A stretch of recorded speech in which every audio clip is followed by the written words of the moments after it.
welcome to the Intuitively Wild podcast. I'm your host, Rachel Levine. Living intuitively wild is about coming back home to ourselves. Here, we talk about how to live connected to ourselves, others, and nature, and make a commitment to radical authenticity, vulnerability, and acceptance. On this podcast, we delve into a wide range of topics that span the human experience. We peel back the layers and talk about the things that are often not talked about.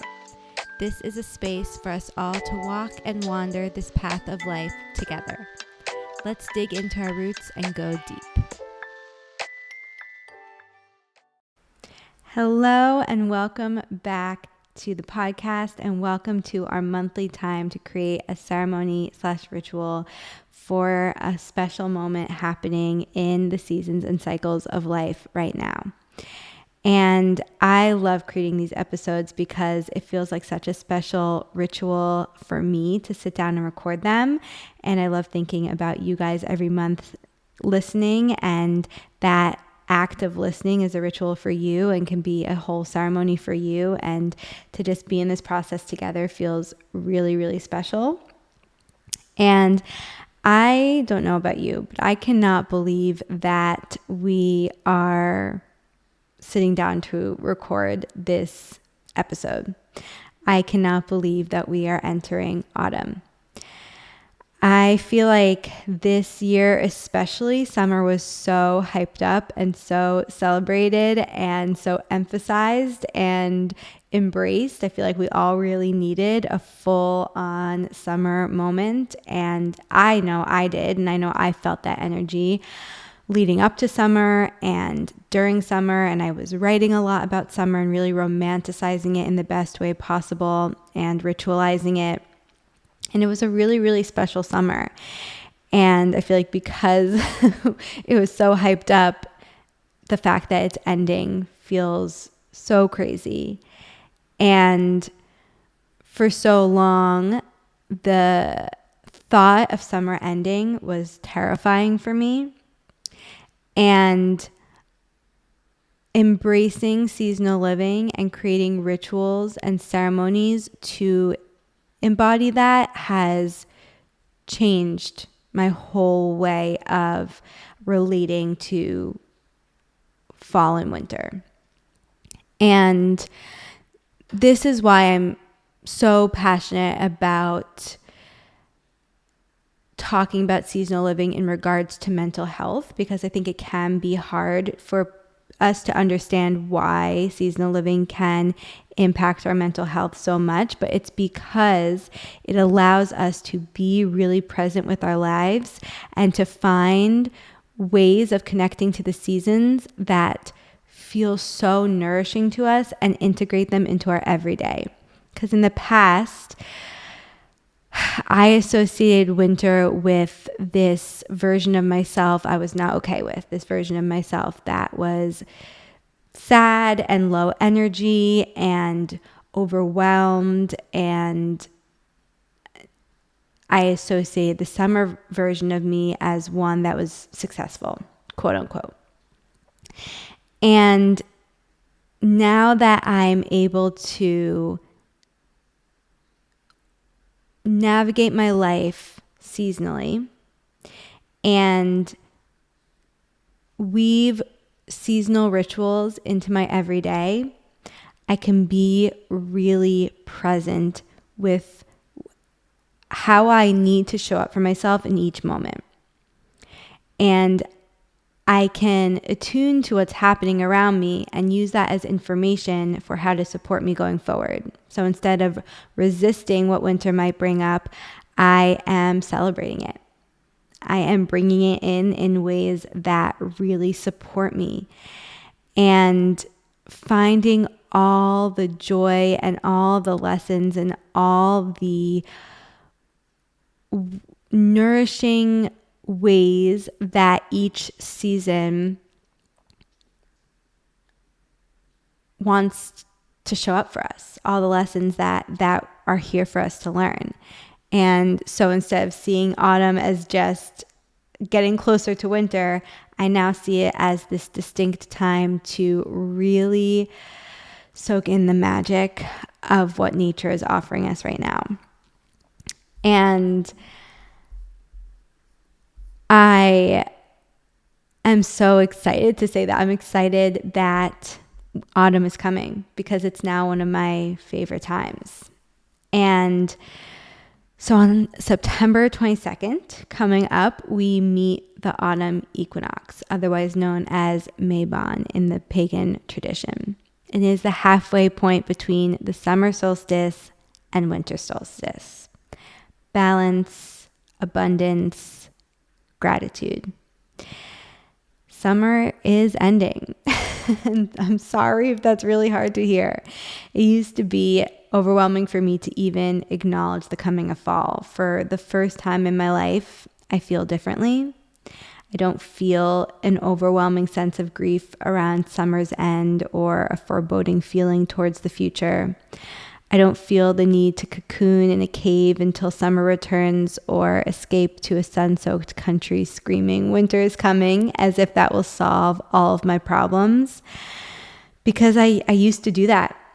As soon as I could, I moved to places that were always warm, or when they got cold, I would move again and leave. And I was just, for much of my life, in search of a constant summer.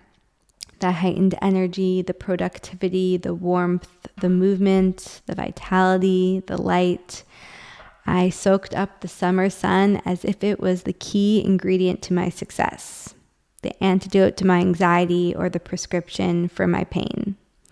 And that's because it historically had felt that way. In summer, I felt, like I had said, successful. I felt connected to the version of me that I deemed worthy, the version of me that I deemed acceptable.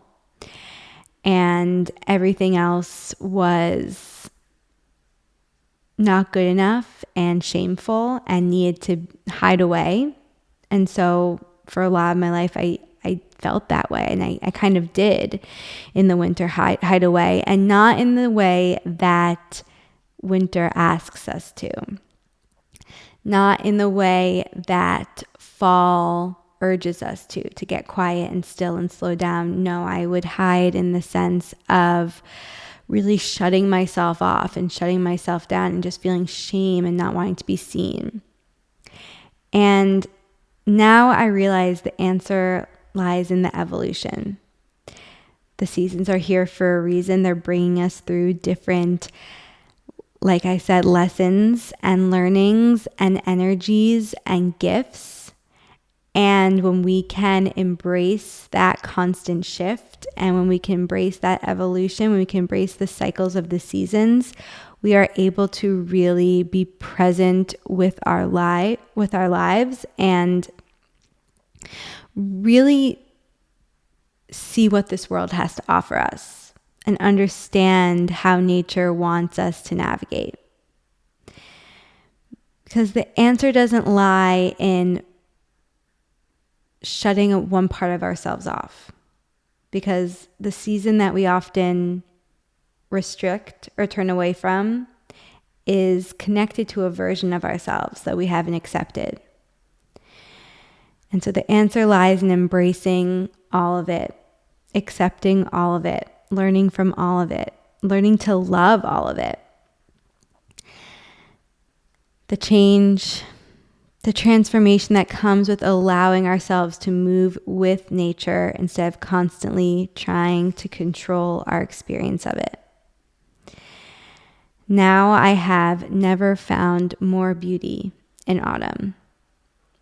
And now it's one of my favorite seasons, and it feels so connected to who I am at my core. It's kind of crazy to me that I pushed it away for so long, because autumn is the in-between. And there's one thing you should know about me. I love the in-between. I live in the in-between. I mean, that's a core part of what I help people embrace and embody and integrate is their in-between moments. And the in-between is the most sacred space to be with. It is so important for us to learn how to be in the in-between. And that's what autumn is, the gentle transition from summer to winter. It's a landing space, a respite, a place to return to after summer took us for a sun-drenched carnival ride. We are no longer the bee bouncing from flower to flower, endlessly moving, searching for more. We are now in the regrouping phase. We are looking around and seeing what has come to fruition while we are busy out there in the world doing. Autumn is the harvesting phase.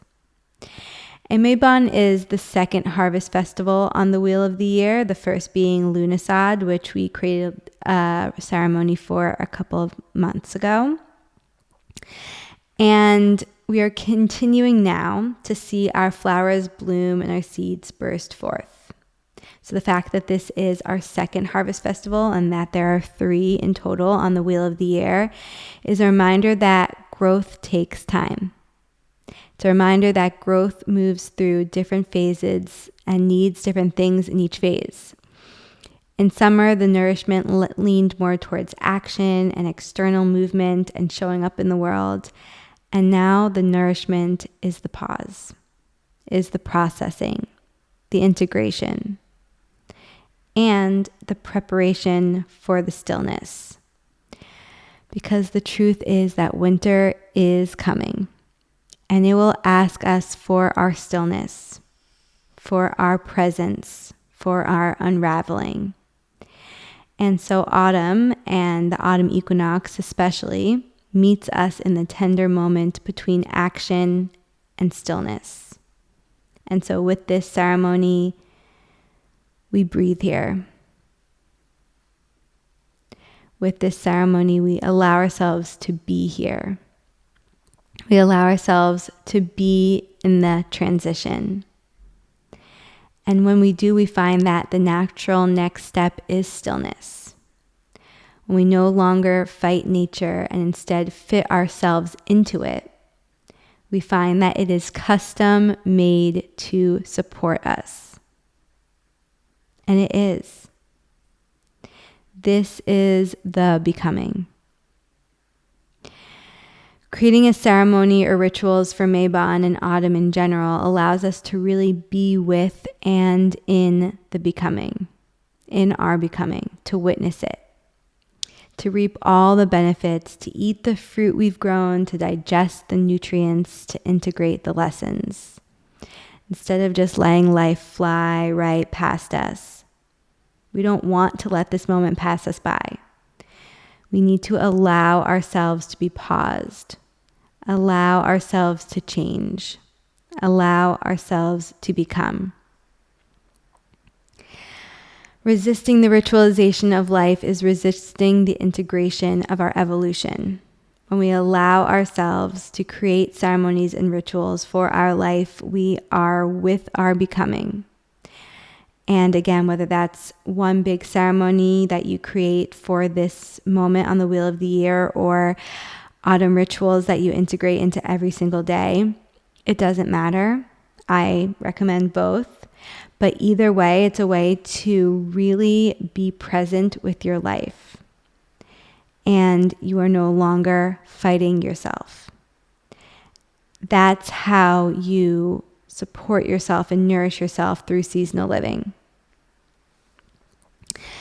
So, as always, take what works for you and leave the rest. And for me, I always start by creating my altar, and I allow each piece of the altar and each moment that I am crafting it to be a ritual in and of itself. And then from that, I gather my herbal companions, and I do utilize them in the ceremony, but I also use them every day in that season. And then after the altar is crafted, my herbs are gathered, I do my yoga therapy tools, and then we move into our reflections and our intentions. So that's a bit about how we're going to walk through this. But we'll start with our altar suggestions and really allow the collection and creation of your altar to be its own ceremony. Take your time with it. And the days leading up to, or even the days after, and of course the day of the autumn equinox, is the perfect time to create your altar. And then let it hold court in your home for this whole cycle, up until the next moment on the wheel of the year, which is Samhain, or the winter solstice. It doesn't matter. You can choose. So Samhain is Halloween, or around that time, and then the winter solstice is in December. So whatever feels right for you. Of course, you can also change this altar earlier or later, however you feel connected to this cycle for yourself. Because although we are aligning with the wheel of the year, we also are attuned with our inner cycles and how those play off of each other. And I really recommend that you return to this altar each day or every week, or as often as feels good for you, as a ritual, reminding you of your intentions, reminding you of your becoming, and reminding you of the potency of the pause. So let's get into our altar suggestions. As always, we have one for each element, and we will start with air. And I really believe that the wind whispers secrets to us and screams stories, even when it is still and even when we aren't listening. So my suggestion to you is every time you connect with your altar, go outside and listen to the wind. Try to be with it and in it, if possible, for at least 10 breaths, or until something comes to you. And then when you hear the secrets it's whispering to you, or hear the stories it's screaming at you, write down the message that you heard on a piece of paper and leave it on your altar. And each time you do this practice, add the wind's message to the same piece of paper and then replace it on your altar. And at the end of the season, read all the messages that you got from the wind each day that you did this practice. And for some of you, this might feel exciting, this might feel interesting, this might feel easeful. And for some of you, this might feel really challenging. And for some of you, might feel downright confusing. So if this feels challenging for you, or you go outside and nothing comes, allow for that. There is no right or wrong way to do this. Developing relationships takes time, especially relationships with nature, especially relationships that we have not been nurturing at all, and that we've been shut off from for our whole life. So be patient, trust, be open, be willing, and regardless, each time you go out, thank the wind. This is how you stay open, and this is how you show it that you want to develop a relationship with it. Tell it you want to hear it. Show it you are open to your secret. You are open to its secrets. And open yourself up to it with curiosity and no judgment. And again, if nothing comes, and every day you're doing this practice and nothing comes, you can write that too. You can write on your altar about your frustrations. You can write on your altar about what you want your connection to nature to be. You can write whatever comes. But let those words stem from this moment of you stepping outside and pausing in the wind and being open and listening. Another alternate is, as always, representing air on your altar through incense. I always have incense regardless, but I highly recommend you at least entertaining the idea of stepping outside and doing this wind practice. So for our fire element, one of my favorite parts of autumn are the scents. I wait all year to light my spiced apple pie, toasted pumpkin, harvest spice, apple cider, fallen leaves candles. I've got some favorites, and I put a recommendation on the Substack, but I highly encourage, if possible, to choose or make a new candle for your altar to represent the start of this season. And I know that sometimes candles can be expensive, so it can be even a tea candle or, like I said, one that you made yourself. But as we are slowly preparing for winter, lighting our candles each time we connect to our altar prepares us for the darkness and reminds us of the warmth, joy, magic, and transformation that we find. And I say a new candle because when you start that candle and speak your intentions into that candle, you're really initiating something. And then that candle, every time you light it, it's reminding you of your intentions. It's infused with that energy, with the specific energy of this season. So I do recommend, if possible, using a new candle or one that you have deemed just for ritual, just for ceremony, even if it's been used before. Okay. Our water element. So although the term spring cleaning is usually saved for, springtime, this is another ideal moment to get our surroundings feeling clean and clear and to really feel grounded. So before you set up your altar or begin your ceremony, take time to get water and ritually wash the surface where your altar will be set up. And when I say ritually wash, it just means do so with intention and presence and knowing that you're doing it with a purpose. I mean, that is the definition of intention, but not just washing it like you would mindlessly wash anything else, like really being in the act and know you're doing it to create this sacred space for yourself. If you'd like, you can leave a cup out and use rainwater or dew from the leaves to clean your altar. And if the timing aligns, you can even use the first rain from the autumn season or dewdrops from autumn.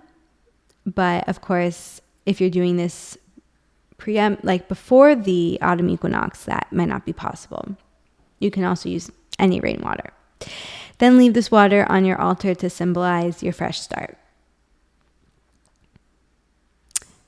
Okay, earth.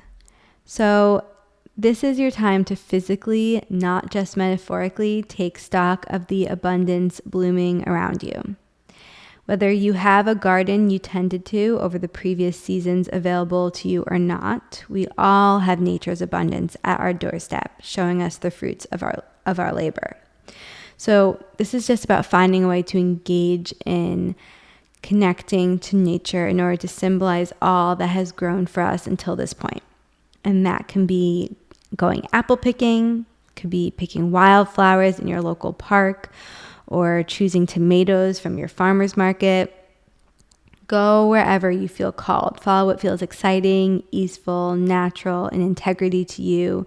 Follow your intuition. So if you feel excited to go to the farmer's market, do that. If you feel exhausted and don't like the idea of any of this, go outside and just pick some grass from your front yard. Whatever feels good for you. Then place some of this harvest, ideally something that will not rot, onto your altar. So you might not want to place a tomato to leave there forever, but you could place the top of the tomato, or you could dry the little green part, or you could dry the tomato out and then leave it out. Just an example. And lastly, we come to our spirit element. So similarly to our wind altar suggestion, this is a time to deepen our relationship with nature. We want to take a walk in nature and talk to her. Perhaps at sunset, that softening transition moment when the sun is slowly making way for increasing darkness, just like the autumn equinox is. And notice the sound of your feet hitting the earth. The impact you leave on the ground, the way your body responds to the elements. Most importantly, talk to nature. Yes, actually talk to her. Perhaps talk to her like you would a friend, telling her about your day or whatever is on your mind. Perhaps express your gratitude for her. Tell her all you've learned from your summer season, what you are hoping for autumn. Or maybe you listen. Listen to the leaves rustling in the wind and the birds flying through the air. And just like with the wind, this might feel uncomfortable or weird at first, but that is only because it's unfamiliar. The more we take walks in nature in silence to connect and listen and learn, the more normal, natural, and necessary it feels to create, maintain, and deepen a true relationship with the spirit of nature. And while on your walk, ask nature to reveal something for you to bring back with you to place on your altar. That can be as simple as saying, nature, I'm open to receive. And then you open and look around and there's a rock on the floor that draws your attention. It can be as easy as that. You don't need to overthink it. Connect with this piece every day as a promise and reminder to return back to this ritual of connecting to nature, this ritual of listening to nature, this ritual of developing our relationship with nature. So that's our altar. As you can see, each element can be its own ceremony. You can create a whole ceremony out of just going out and picking your earth element for the altar. So always make time to do each of these in the way that you want to. Sometimes that means planning it into your schedule. This can also go really fast. It depends how it feels for you. Okay, next we are going to move on to our herbal companions. And I'm going to list off 3. There are many different ways to use these herbs, but my favorite is in drink form. As you may know, I'm a tea lover. So all 3 of these herbs can be mixed together in water to make an herbal infusion. And all you have to do is find these herbs online or at your local apothecary or grocery store. If you need help sourcing them, just reach out to me.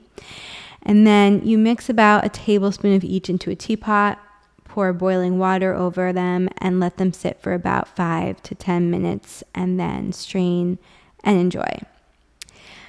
But the above measurements that I just listed are very general, and really I'm just sharing them as guidelines to give you, because sometimes it's really helpful for people, especially if you're just starting off with these kinds of practices. But there is no right or wrong. Experiment and adjust to whatever feels best for you. Learning how much of each herb you like or how long you like to steep them is part of getting to know and developing your relationship with the plants. So I actually usually steep things for a little bit longer and add a little bit more of each herb because I like things very strong, and I can often leave them out overnight and then strain them the next morning, or I steep it throughout the whole day and then add water as I'm going. So it's really for you to play with. I like to find an herbal infusion mix that I use ritually for a specific season or cycle. So what I'm about to list, these 3 herbs will be my mix for autumn. And then I might add and adjust different herbs each day as I feel called to. So make this your own. So our first is calendula. And calendula supports anxiety and grief, allowing us to step into the next chapter with grounding, peace, and healing. She calms rashes, soothes scars, and softens wounds. She grows abundantly at this time, reminding us of the last days of summer with her bright colors of orange and yellow. And if you don't want to take your calendula in tea form, you can also get it in tincture form or use it on your body in a salve or oil, or even picked from your garden to place in your space. It's really, really beautiful. I love having calendula fresh and then drying it. It often, for me, has dried really well. Okay, our next one is milkweed. Milkweed attracts butterflies, hummingbirds, and also some say the fae, which is fairies. And it's connected to intuition, instinct, and insight. They are actually the only plant that the monarch butterfly will eat, and therefore protecting the process before the cocoon. They are the required sustenance without which there would be no transformation into the butterfly. So we love milkweed. She is allowing us to become the butterfly. She's also linked to the moon. And so, again, representing this energy of transformation and change. And most parts of milkweed can be eaten and can also be used on the spot on the body, especially for skin rashes and irritations, along, of course, with in our tea. And then lastly, we have rosemary. So rosemary grows every season, which represents longevity, reliability, durability, and what remains consistent despite the endless changes around us. She also supports us in clearing out the old, emotionally, energetically, mentally, and spiritually. So I chose all three of these specifically because I feel like together they really allow us to embrace this transition moment we are in, and all the support and nourishment and reminders that we need to do so. So, like I said, I will be gathering these herbs, drinking them during my ceremony, and then having them probably almost every day as a little ritual for myself to connect to the autumn energy. Okay, so in our ceremony, we have set up our altar, we have gathered our herbs and made our tea, and now we are going to do our yoga therapy tools. So to me, coming to my yoga mat is a homecoming every single day.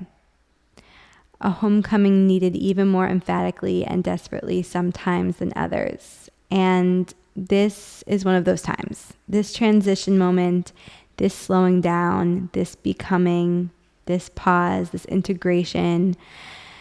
We really need our yoga now. Yoga is for nothing if not the pause, the moments in between. The liminal space we all chronically and existentially forget exists, that is the moment between the inhale and the exhale.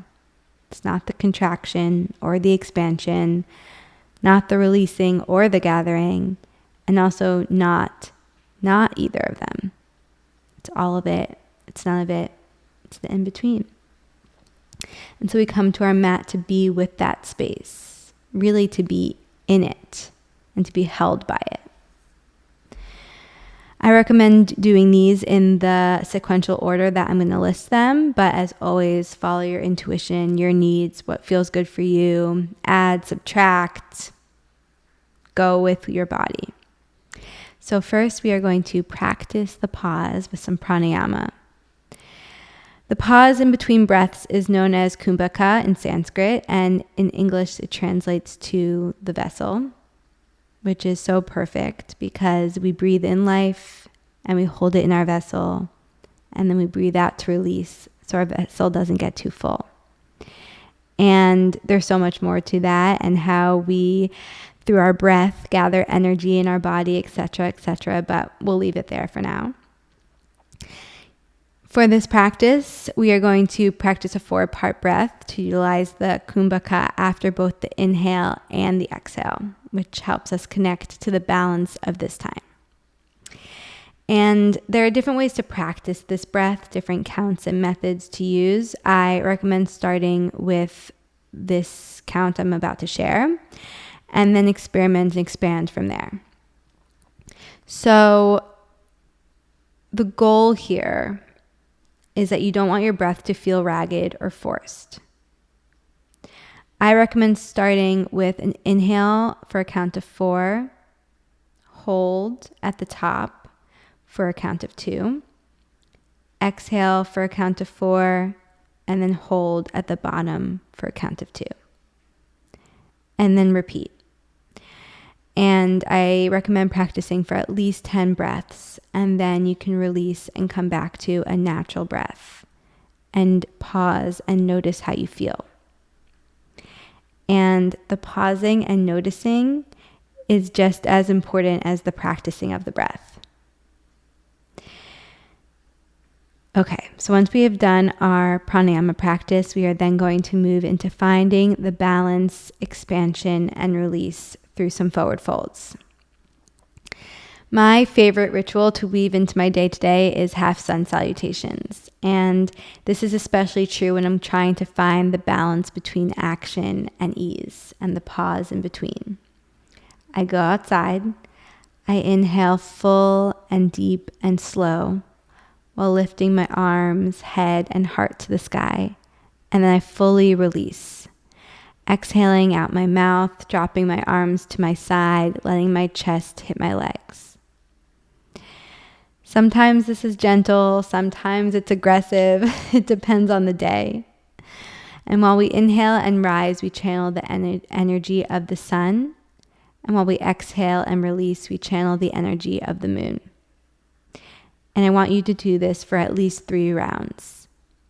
Inhaling, arms rise, head and chest towards the sun, towards the sky. And then exhale, arms come to your side, your chest falls to your thighs, and you fully release. And then again, inhaling to rise. So move at your own pace, but again, be present and focus on your breath.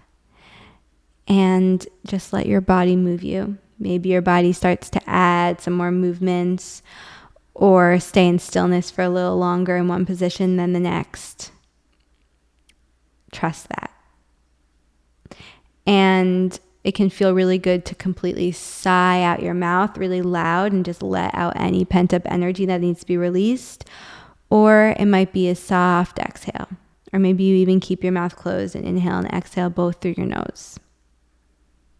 You can follow your intuition, follow what comes naturally, and also try different things and see what feels good for each moment. And it might change day to day. In fact, it probably should. Okay. So we've done our pranayama, we've done our forward folds, and now we're moving on to grounding, reflecting, and reconnecting through child's pose.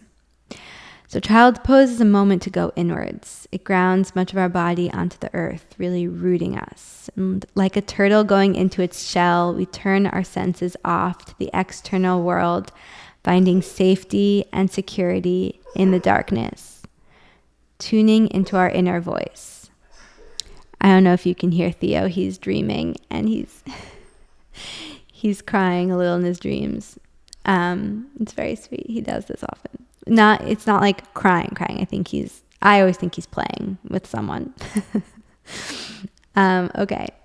Our child's pose. There are many variations and modifications to child's pose, so find one that suits you, whether you're using a pillow or a bunch of bolsters, blankets, whether you're placing things underneath your hips or under your stomach, or if a different variation completely suits you. The goal, why I chose child's pose, is because it does give us a chance to go into that little cocoon and kind of disengage from the external stimulus. It allows us to go into the dark. Our eyes are covered. Our eyes are, if you're doing the full posture, they're in the darkness with our head in our lap. And so that disconnection from the external stimulus really gives us that moment to come back to ourselves and to really feel our body grounded onto the earth. So find a posture that does that for you. The goal here is to find that grounding and inner connection. And then we move on. You can practice these 3 practices as often as you would like. I highly recommend after your ceremony and experimenting with different ways that these practices suit you,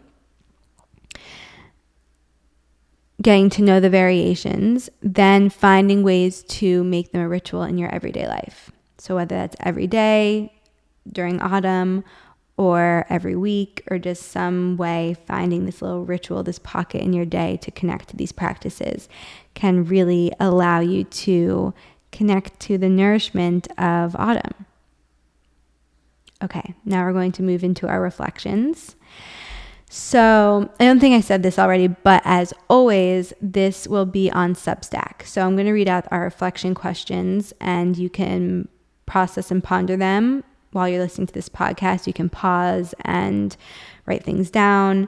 And then also know that the link to the Substack with all of these questions written out will be in the show notes. So, reflections. What was the ripest fruit that grew over your summer season? What were the seeds and plants whose growth surprised you? What growth disappointed you? What plants are still in process? Where are you still in the becoming, in the transformation? Who did you grow into over the summer season? What did you outgrow? What feels most abundant in your life? What does it feel like to you to start to slow down, pause, prepare for stillness? And so what I find really interesting is to read the questions through and listen while I'm talking to you and notice what's coming up just initially before you even sit down and really delve into it. What is coming up right away? And really give yourself time to be in this reflection process. The reflecting and the releasing and the processing, I mean, it's such a key part of entering the next chapter. It's so much harder for us to enter the next chapter fully open and ready if we haven't fully reflected and processed the past. Because when we do that, we can integrate it, we can embody it, and we can move forward prepared and with the lessons and the learnings and the healing and all that we have grown into the next chapter. We can bring that all with us. And so with that, once we have done that full reflection process, we can move into our intentions, ready and present and alive and aware. So our intentions. What chapter of your life do you feel like you're entering into in this new season? How did your summer season prepare you for this? Where are you in your becoming? Who do you hope to become? What are you leaving behind for good? How? What promise can you make to yourself to ensure that you set down what you no longer want to water? What do you hope to see grow or continue to grow in this next season? How? What promise can you make to yourself to ensure that you nourish the parts of you ready to blossom? Write down at least one ritual you can return to regularly in order to remind yourself of these promises. This is the crucial part. Yes, it's so helpful and beautiful and important to write it all down, to process it, to see it. But if we're not actually taking action on it every day, it doesn't matter. If we're not actually embodying it, it doesn't matter. Then it's just words on a paper, just 2D thoughts. We need to bring it to life. So write down the ritual. And then write down at least one action step you will devote yourself to throughout this autumn season to nourish the change you hope to see grow. Schedule it in, scream it to the wind, text it to your best friend, make this promise to yourself. Somehow, at some point, fall turned into a season I look forward to. And this is proof that people can change and grow and become someone new. I really can't wait to see what this autumn season has in store for us. And I know that these rituals are going to help us be present with it. You will find me in the pause, embracing the in-between and dancing in the becoming. I don't always find it comfortable. And it definitely is not easy. But I'm learning to find peace in this discomfort and let it guide my way. And I'm really, really doing that by integrating these rituals. This guide that we just walked through, this is how I am finding safety and security in the discomfort and embracing the challenges and leaning into the pause and just being with it all. This is how. So I hope you will join me. I really love to hear what this brings up for you and how these rituals go. If you do this ceremony, what rituals you choose to weave into your everyday, what reflections you have, what intentions you're setting, what promise you're making to yourself, what action step you're going to take. I really do want to hear. I'd love to hear from you. So feel free to reach out to me directly. Hopefully, I'm recording this in advance, but I'm really hoping that by the time this comes out, I will have a date for the launch of the space. So if you are in the New York area or wanting to come, planning on coming soon, if you're staying up to date on what is happening at Intuitively Wild, we are opening a physical space in the Hudson Valley, upstate New York, and I'm beyond excited. And the launch date will be announced soon, if it hasn't already. So stay tuned for that. I'm sharing many details and behind the scenes on Substack. And also you can sign up for the waitlist to be the first to know and to be the first to receive the discounts and the invitations to the opening events. There's certain things that only the people on the waitlist will get. So you definitely want to be signed up for that. And as always, you'll find me here. You'll find me on Instagram and out in the world. So I hope to see you there. I am sending you so much love, and I'll see you next time for more magic. Thank you so much for joining me on this episode of Intuitively Wild, the podcast. I hope it helped deepen your connection to yourself, sparked some insights, and inspired you to live intuitively wild. If you enjoyed this podcast, it would mean so much to me if you would share it with others and leave a rating and review. And please reach out to me. I would love to connect with you. I will see you next time for more magic.